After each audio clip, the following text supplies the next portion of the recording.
सभी भारत की माताओं को मेरा प्यार भरा राधे राधे।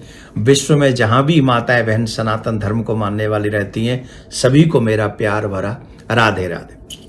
आज हम चर्चा करेंगे वट सावित्री व्रत की पूजा की। सभी भारत की माताएं ये बात जानती हैं कि वट वृक्ष की पूजा करने से सावित्री जो माँ है हमारी सबकी, जिन्होंने पति की सेवा कैसी होती है, पतिव्रत धर्म का पालन करने से क्या प्राप्त किया जा सकता है, इस चरित्र का दर्शन उन्होंने अपने जीवन में कराया। अगर हमारे मन में सत्यता हो, हमारे मन में निष्ठा हो, तो हम क्या नहीं प्राप्त कर सकते। हम लोग अपना जीवन नहीं बदल सकते हैं।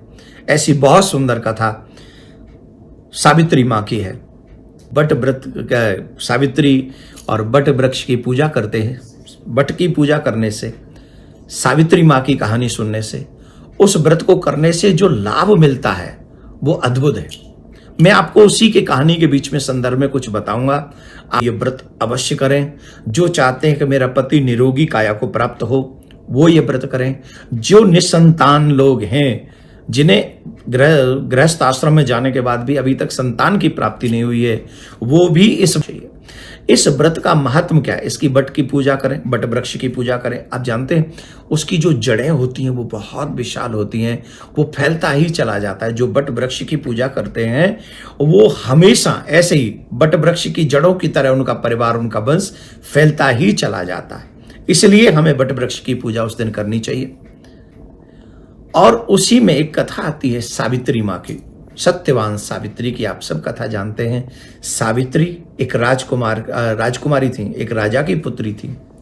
स्वयं उनको पति वरण करने का अधिकार मिला, तो एक कुटिया में रहने वाले धर्मनिष्ठ, कर्मनिष्ठ, मातृपितृ भक्त सत्यवान को उन्होंने अपने पति को चुना। देखिए, राजकुमारी और कहाँ रहती है, झोंपड़ी में रहने वाले सत्यवान से यह है चरित्र की पूजा, धन की पूजा नहीं। यहां कितना बड़ा मैसेज है। जो व्यक्ति चरित्रवान हो, अपने माँ बाप की सेवा करने वाला हो, जो कर्मनिष्ठ हो, जो किसी की पराई संपत्ति पर नजर न रखता हो, उसके साथ रहना लाख गुना अच्छा है। तो सावित्री ने उनके साथ विवाह किया। नारद जी ने कहा था ये अल्पायु है। उस बात की परवाह किए बगैर, सत्यवान के माता पिता थे अंधे, उनके नेत्र नहीं थे, फिर भी वो अपने सास ससुर की सेवा करने लगी, अपने पति की सेवा करने लगी। पति नित्य अपनी कर्म निष्ठा के साथ में अपने जीवन को जी रहे थे। एक दिन वो लकड़ी काटने के लिए गए और वो लकड़ी काटते हुए वृक्ष से मूर्छित हो गए, गिर पड़े। उन सावित्री ने उनको अपनी गोद में रख लिया, उनके सर को, और उनका सर सहलाने लगी। इतने में सामने यमराज आ गए और यमराज ने कहा कि आज इसका अंतिम दिन है, इसे मैं अपने साथ लेके जाऊंगा। सावित्री ने कहा नो प्रॉब्लम, आप लेके जाइए, लेकिन मैं भी इनके साथ चलूंगी। अरे ऐसे कैसे चलोगी, समय इसका कंप्लीट हुआ। बोले मैं पतिव्रता स्त्री, अपने पति को एक क्षण नहीं छोड़ सकती, आप लेके चलिए, मुझे भी आपके साथ चलना है। सावित्री यमराज जी के साथ चलने लगे। कुछ देर गई तो यमराज कहे भाई देखो, हम तुमसे ऐसा नहीं चाहते, ये नियम के विरुद्ध है, तो हमसे कोई वरदान मांग लो। बोले ठीक है, मेरे बूढ़े सास ससुर के नेत्र आ जाएं। बोले ये मस्त। यमराज फिर आगे चलने लगे।